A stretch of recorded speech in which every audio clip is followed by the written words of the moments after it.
नमस्कार दोस्तों, मैं फरमान खान आप सभी का स्वागत करता हूं। तो दोस्तों, कल मध्य प्रदेश विधानसभा सचिवालय के द्वारा सहायक ग्रेड 3 स्टेनोटाइपिस्ट और सुरक्षा गार्ड के लिए एक नोटिफिकेशन निकाला गया है और आज के इस वीडियो में हम इस पूरे नोटिफिकेशन के बारे में बात करेंगे। तो यहाँ पर हम अलग अलग सेक्शन देखेंगे कि सिलेबस क्या है हमारे एग्ज़ाम का, जगहें कितनी हैं, फॉर्म कब से भरे जाएंगे और बाकी की सभी जानकारियाँ आपको इस वीडियो में मिल जाएंगी। अगर आपको हमारा काम अच्छा लगे तो आप लाइक कर सकते हैं, चैनल को सब्सक्राइब करें और यदि कोई कमी लगे तो आप हमें कमेंट में बता सकते हैं। तो चलिए, सारी की सारी जानकारी के लिए वीडियो अंत तक ज़रूर देखें। तो सबसे पहले हम बात करेंगे कि भाई ये नोटिफिकेशन आया कब। तो यहाँ हम देख रहे हैं कि नोटिफिकेशन कब आया, 10 तारीख को आया हुआ है। कब आया? 10 तारीख को। अगला हम देखेंगे कि हमारी जगहें कितनी कितनी हैं और कौन कौन से पद हैं। तो अगर हम यहाँ पर देखें तो यहाँ हम देख रहे हैं कि यहाँ पर सहायक ग्रेड 3 है जिसके कुल 40 पद हैं, जिनमें है जनरल के 9, एससी के 4, एसटी के 9, ओबीसी के 13 और ईडब्ल्यूएस के 5 हैं। स्टेनो की 2 पोस्ट हैं, जिनमें से जनरल की कोई पोस्ट नहीं है, एससी की 2 हैं, एसटी की कोई पोस्ट नहीं है, ओबीसी की कोई पोस्ट नहीं है और ईडब्ल्यूएस की भी कोई पोस्ट नहीं है। अब बात करते हैं यहाँ तीसरी पोस्ट है सुरक्षा गार्ड की। तो ये हैं कुल 13 पद। इसमें से ओबीसी के 3 पद हैं, एससी के 2 पद हैं, एसटी के 3 पद हैं, ओबीसी के 4 पद हैं और ईडब्ल्यूएस का 1 पद है। तो यहाँ पर ये हो जाता हमारा वर्गीकरण, मतलब कौन सी पोस्ट कितनी है और कहाँ पर कितनी जगहें दी हुई हैं। अगला हम ये देखेंगे कि भाई फॉर्म भरना कब से स्टार्ट होंगे। तो फॉर्म भरना स्टार्ट होंगे हमारे, चलिए वो देख लेते हैं। तो यहाँ पर देखिए, आवेदन प्रारंभ होने की तिथि तो वो है 11 अक्टूबर 2022, मतलब आज। अंतिम तिथि क्या है? 10 नवंबर 2022, मतलब 1 महीने के बाद। यहाँ पर फीस कब तक कटवा सकते हैं? 10 तारीख तक, 10 नवंबर तक कटवा सकते हैं और आवेदन स्वीकार करने की अंतिम तारीख भी वही है। तो ये हो जाता हमारा काम।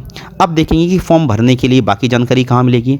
तो यहाँ देखिए, तो फॉर्म से संबंधित सभी जानकारी mpvidansabha.nic.in पर आपको मिल जाएंगी। अब यहाँ हम देखेंगे कि भाई यहाँ पर प्रत्येक पोस्ट का एलिजिबिलिटी क्राइटेरिया क्या है।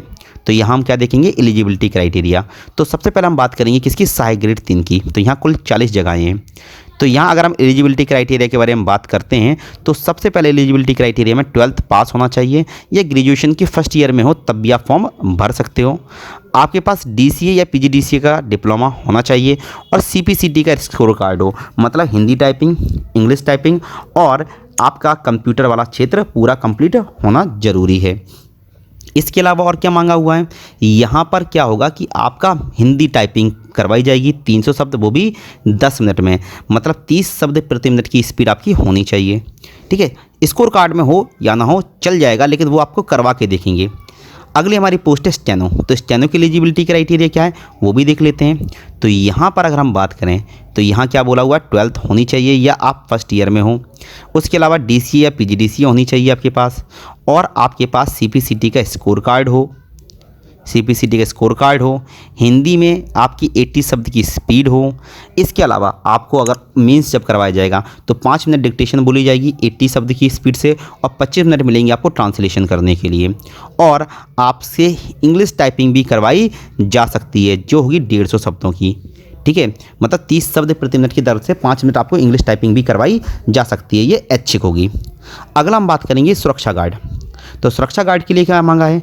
तो उसके लिए भी 12th ही मांगा है, लेकिन इसके साथ इन्होंने बोला हुआ है कि आपके पुलिस कांस्टेबल के लिए जो भी शारीरिक अर्हताएँ होती हैं वो शारीरिक अर्हताएँ ही मान्य हैं। मतलब पुलिस कांस्टेबल के लिए अगर आप एलिजिबल हो, फिजिकल आपका है, तो आप इसके लिए भी एलिजिबल हो। अब बात करते हैं कि उम्र कितनी होनी चाहिए। तो 18 से 40, 18 से स्टार्ट करेंगे और 40 तक जाएंगे। तो ये हो जाता है आपका क्या? Eligibility criteria. अब हम बात करेंगे कि फॉर्म फीस कितनी है। तो यहाँ हम क्या देखेंगे? हमारी फॉर्म फीस कितनी है, चलिए देखते हैं। तो यहाँ अगर हम बात करें, आपको यहाँ पर नीचे मिल जाएगा। चलिए, यहाँ पर कहाँ दिया हुआ है? हाँ, तो चलिए फ़ीस देखते हैं। तो यहाँ पर अगर आप जनरल हैं तो आपकी फ़ीस है 400 रुपये, लेकिन उसके अलावा SC, ST, OBC, EWS तो आपकी फ़ीस है 300 रुपये। जनरल की 450 रुपये और SC, ST, EWS, OBC की 300 रुपये फ़ीस है। उसके अलावा कोई दूसरी फ़ीस यहाँ पर नहीं है। अब बात करेंगे कि हमारी भर्ती प्रक्रिया होगी कैसे, मतलब हमारे एग्ज़ाम में हमसे क्या क्या करवाया जाएगा, मतलब एग्ज़ाम में होगा क्या। तो चलिए देख लेते हैं कि हमारी प्रक्रिया क्या है। तो यहाँ इन्होंने प्रक्रिया दी होगी चलिए आय प्रमाण पत्र के बारे में बात की गई है, अनापत्ति प्रमाण पत्र के बारे में बात की गई है। अब यहाँ पर चयन प्रक्रिया देखते हैं। तो चयन प्रक्रिया में अगर हम देखें तो क्या होगा, सबसे पहले आपका रिटन एग्ज़ाम होगा। सबसे पहले क्या होगा, आपका रिटन एग्ज़ाम होगा। और रिटन एग्ज़ाम के बाद आपका कौशल एग्ज़ाम होगा, स्किल टेस्ट होगा। तो इन्होंने बोला हुआ है कि सबसे पहले क्या होगा, आपका स्किल रिटन एग्ज़ाम, और उसके बाद कौशल परीक्षण, उसके बाद आपका साक्षात्कार है। ठीक है, क्या है, सबसे पहले रिटन एग्ज़ाम है, फिर स्किल टेस्ट है, और फिर आपका साक्षात्कार है। तो रिटन एग्ज़ाम में क्या क्या होगा, इसके बारे में भी बात की गई है। और वो बात की गई है नीचे, कहाँ बात की गई है, हमें नीचे जाना पड़ेगा। तो यहाँ पर आप देखिए, तो देखिए रिटन एग्ज़ाम में क्या होगा कि भाई आपका 50 अंक रिटन के हैं, 50 आपके स्किल टेस्ट के हैं, और 15 आपके इंटरव्यू के हैं। तो ध्यान दीजिए, 50 स्किल के हैं, 50 आपके एग्ज़ाम रिटन टेस्ट के हैं, और 15 हैं स्किल के।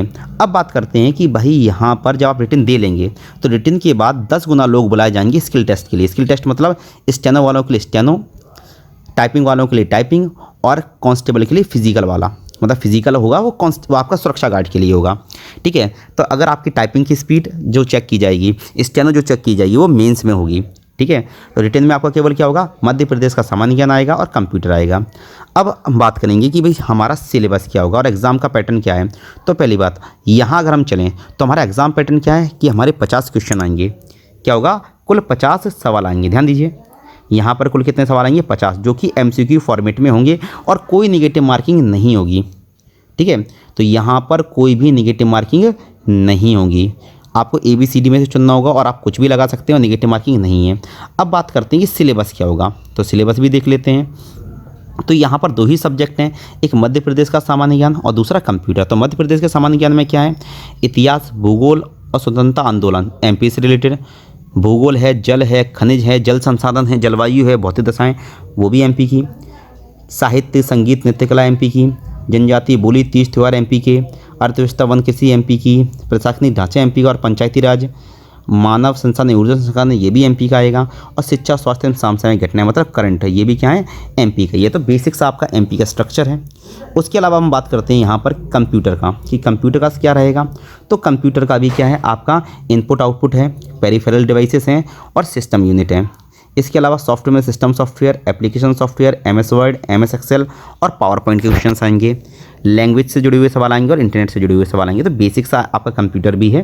तो इसके बारे में भी अपन वीडियो में देखते रहेंगे आगे के वीडियोज़ में। और यहाँ पर पूरा का पूरा आपका ये कंप्लीट हो जाता है। तो यहाँ पर फॉर्म भरने के लिए क्या बात है, वो फिर तो आपको MP विधानसभा की वेबसाइट पर जाकर ये सारी जानकारी आपको मिल जाएगी। तो चलिए, यहाँ पर जितनी भी जानकारी थी वो कंप्लीट हो जाती है। और अगर आपको किसी भी प्रकार का डाउट है तो आप मुझसे कमेंट में पूछ सकते हैं, मैं आपको प्रॉपर एक्सप्लेन कर दूंगा कि आपको क्या करना है, कैसे करना है। आप इसी तरह की जानकारी के लिए हमारे टेलीग्राम चैनल से जुड़ सकते हैं, जिसका नाम है CPCD अड्डा। आप टेलीग्राम पर जाकर सर्च कीजिए CPCD अड्डा, और उससे आप जुड़ सकते हैं। अगर आपको कोई कमी लगी हो तो लाइक कीजिए, कोई कमी लगी हो तो सलाह दीजिए कमेंट में। पसंद आया तो लाइक कीजिए, चैनल को सब्सक्राइब कीजिए। मिलते हैं नेक्स्ट वीडियो में, तब तक के लिए नमस्कार।